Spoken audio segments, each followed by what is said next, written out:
Well, hey, long time no see. At the time this video gets posted, it's been 10 years since I started making this YouTube channel. Gee, how time flies.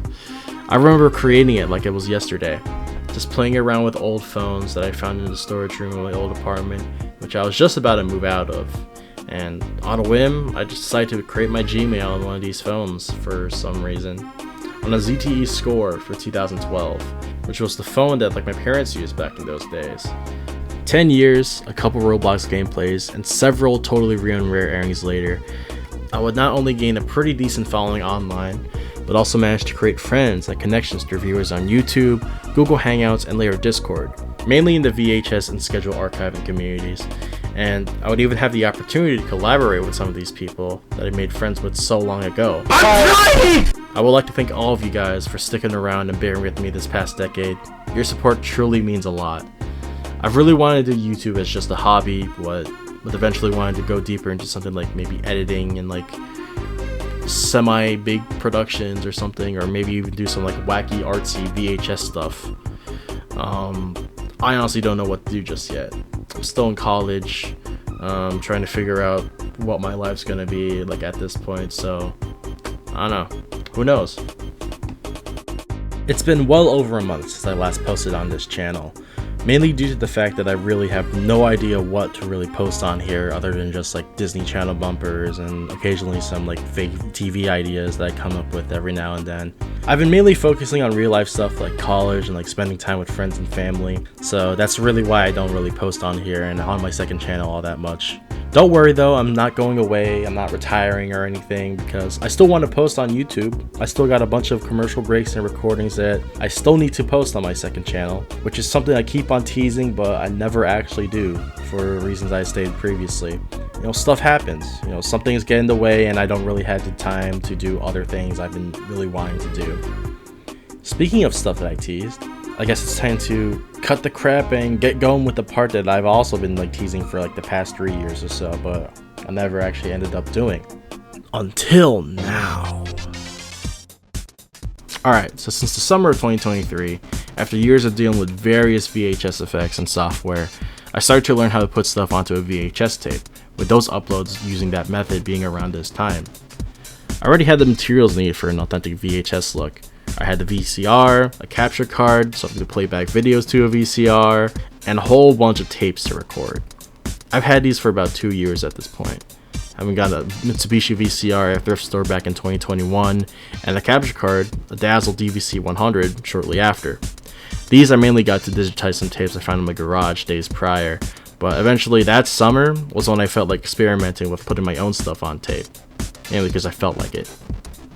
I followed some tutorials, mainly those by Skycorp Home Video, whose videos also consist of wacky, high quality, and a lot of the time, racy VHS goodness. Puzz, a good friend of mine, his video inspired me to fiddle around with my current method of taping stuff, mainly involving the part where having the raw footage in 60 FPS, which I didn't have before, and Tapeworm, who a lot of you may know for her We'll Be Right Back / Teleblue Anomaly Analog Horror series, featuring this guy. These tutorials helped me figure out my own method of making authentic looking VHS videos. My configuration differs slightly from those that I mentioned, and obviously there's better ways to playback or capture video. The Dazzle, for example, doesn't really work too well with modern versions of Windows, unless you get the right drivers for it. So your best bet is to get something like an IO Data GV USB 2, if you have the money for it, because it's a bit pricey. Or you could just go the cheap route and get an RCA to HDMI converter and plug into an HDMI capture card that you got on Amazon for $20. Whatever works out for you. If you're comfortable with those, I'm not complaining. Me personally, I use the Dazzle because it's cheaper and it works really well from my experience. It's cheaper than the IO Data, which costs maybe $70 or $80. And back in 2021, I didn't really have the money for it, so I just went for the Dazzle instead. And yeah, it works really well in my opinion, mainly because I got the correct drivers for it. I have tried to help people set up their Dazzle using these drivers, but for some cases, stuff like the audio not really working out were a bit of a struggle for some people, so your mileage may vary when trying to install these. So that's basically why like a lot of people prefer something like the I/O data for capturing their stuff. Still though, if you want to try setting up your Dazzle, I will link a tutorial in the description on installing similar drivers, in case those work out for you.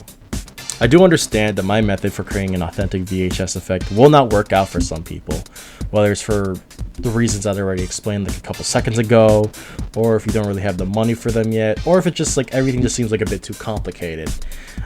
So if you feel like this is all a bit too much, I'll link other tutorials in the description that help me figure out like my own configuration, in case you want to check those out, or like they might explain it like a bit better than what I'm doing it. The method I first used just involved your basic VCR, a spare VHS tape, whether it's a blank one, or maybe a pre-recorded tape that you don't really care about taping over, a DVD player to play back your raw footage to your VCR, some RCA cables, and of course the aforementioned Dazzle. Oh, and don't forget the PC. I later switched out the DVD player for a red Nintendo Wii that I thrifted and later homebrewed to play back videos. I did also add a DVD recorder to the mix, as it stabilizes the picture so you don't see a whole lot of jitteriness, although I mainly added it for my tape capturing setup and not for the VHS effect process.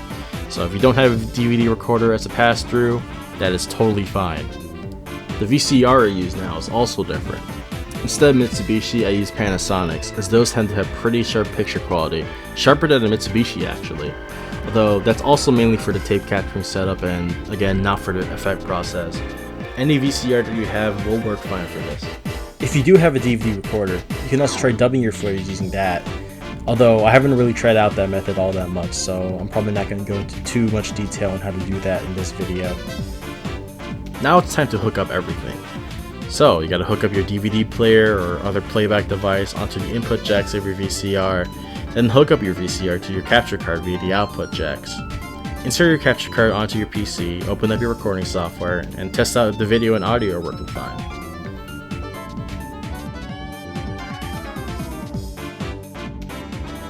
The software that I use to gather all my footage is my trusty video editor, VSDC. This editor I've been using for 9 years at this point, pretty much since I first started making my totally real and rare videos back in 2017. For the project, I had the resolution set to 640 by 480 at 59.94 FPS. Basically 60 FPS. Anything bigger than that, resolution-wise, might screw up a playback one way or another, as it might play back a bit choppy, especially when playing it back on the Wii. I also leave out a couple seconds blank as a way for both the audio and video to sync up. Tapeworm and Puzz do use their own countdowns before their own raw footage for the same reason, although in Tapeworm's case, she uses a countdown to sync her own edited audio in, as explained in her tutorial. Put all of your clips, screenbug templates, and whatnot onto the timeline. After doing a few adjustments, like lowering or raising the volume for some of the clips to level the audio, or cropping the aspect ratio because some of the picture looks uneven or something, it's time to export your video. There are two options to export for VHS on VSDC, depending on what method that you want to use. If you want to burn your video onto a DVD, there's an option for that. You can export the video as a video TS folder, which contains the video as VOB files.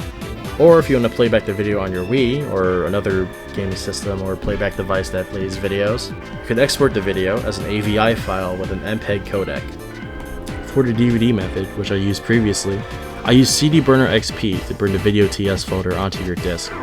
Click on the video DVD option, and then it will tell you to select the folder that contains the VOB files. Once you do that, you can start burning the disc. Once that's finished, you can play back onto your DVD player.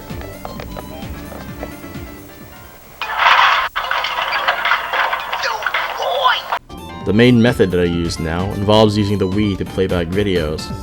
If you want to go on with the Wii method, you must homebrew your Wii and install Wii MC, which is a media center app that plays your media, your video, your music, your pictures, onto the Wii. The tutorial on how to set them up will be in the description as well. Of course, you can use something like a PS3 or an Xbox 360, as those can natively play back video without having to modify the system. I do not have any of these systems, so I just use my Wii to do it. Anyways, once you homebrewed your Wii, you can export your video onto an SD card that you then insert into your Wii.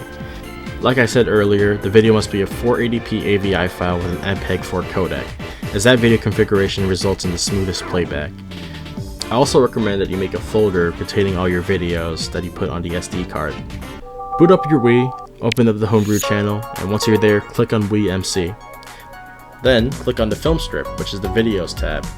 You might have to dig deep to find a video in the folders of your SD card. Just click on the 2 dots on the top there to try to find them. So once you find it, press on the file name and it should play just fine. Once you're ready and you got everything hooked up to the VCR, hit record with your remote or on the front panel. Once the video finishes, hit stop. Rewind the tape a little bit to see if the video that you just played back was recorded onto the tape, and then press record on your capture software on your PC, and then stop once the video finishes.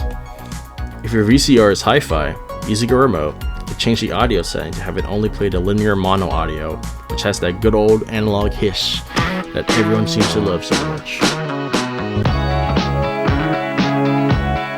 Though this only seems to work if you recorded it on SLP/EP mode, which is the longest recording mode on nearly all VCRs. If you want to have more of a grungier, grainier VHS look, you could hook up your VCR to an RF modulator to get a more analog looking image, which adds some static to the picture. If you don't have one, you could just mess with the tracking with your remote.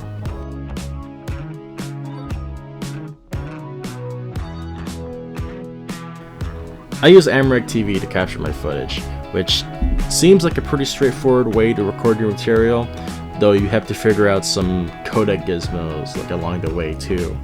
I use X264 VFW as the codec, and I will link that in the description, and here's the settings that you can use to put in once you install it.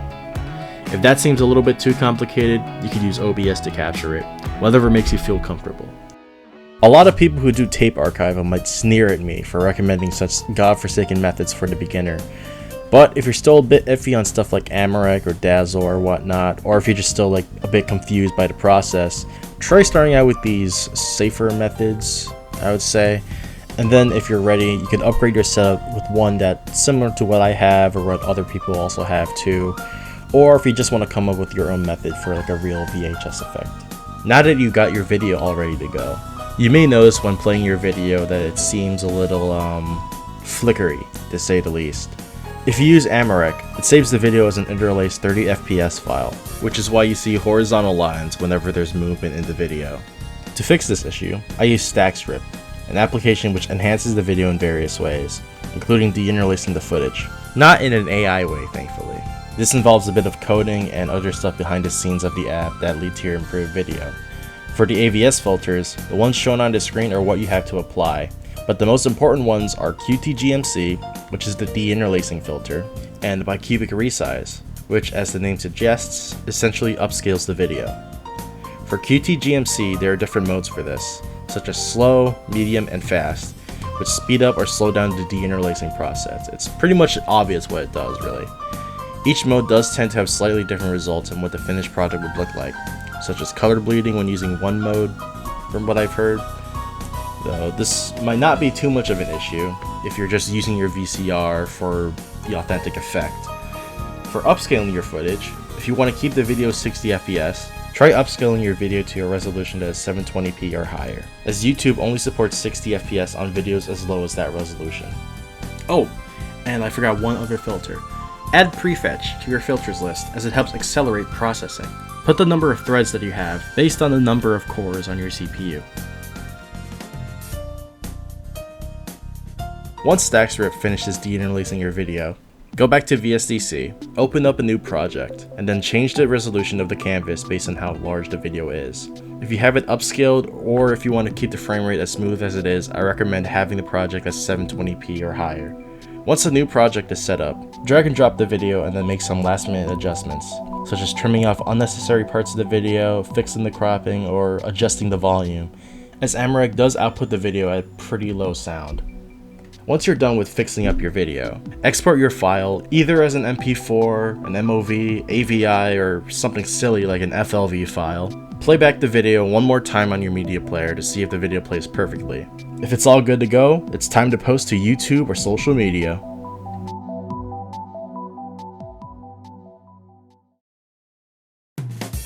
And that's how I get an authentic look to my videos nowadays.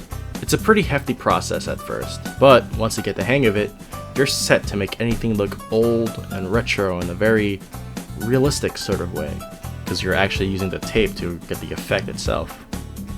Hope you guys enjoyed this tutorial or walkthrough of my VHS method. Again, my apologies for those who've been waiting like 3 years for this tutorial to come out, but hey, better late than never. And for the 10th anniversary of the channel, hope you guys enjoy that as well. It's a rather unexpected video too. I would like to thank all of you guys, my subscribers, friends, whether I met online or in person, for supporting me through all these years. And make sure to look out for whatever stuff I post next, you know, whether it's here or stuff on my second channel. Whatever the case, hope you guys watch those as well.